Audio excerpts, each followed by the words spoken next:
पण फॅन्सही तेवढेच क्रेझी होते. आणि ह्यातला एक फॅन हा त्या कुटुंबातल्या कोणालाच आयुष्यभर विसरता येणार नाही, आणि तो फॅन म्हणजे झेड.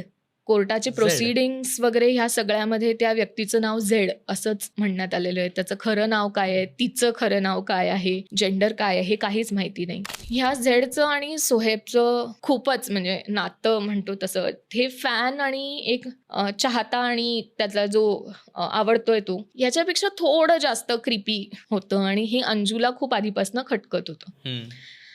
सोहेब एकदा आपल्या मुलीला घेऊन तो गुरुद्वारामध्ये झेडला भेटायला गेलेला, आणि झेडनी त्याला तिकडे एक लॉकेट सुद्धा दिलेलं, जे लॉकेट तो घेऊन त्याच्या मुलीला घेऊन परत आलेला. हे बघून नॅचरली आपल्या स्पाऊसची जी रिॲक्शन व्हायला पाहिजे तीच अंजूची सुद्धा झाली, की हे खूप क्रिपी आहे.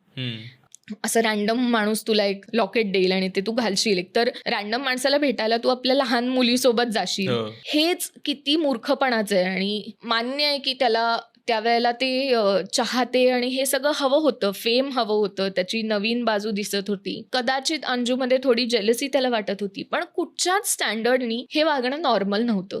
आणि कुठेतरी कदाचित हे सोहेबला पण पटतं, आणि त्यामुळे तो ते लॉकेट झेडला परत करतो. त्यांना असं वाटतं की झेडचा चॅप्टर कदाचित इथेच संपलाय, पण ती फक्त एक सुरुवात असते. कारण ह्या घटनेच्या नंतर एक 5-6 दिवसांनीच त्यांच्या घरी एक पार्सल येतं.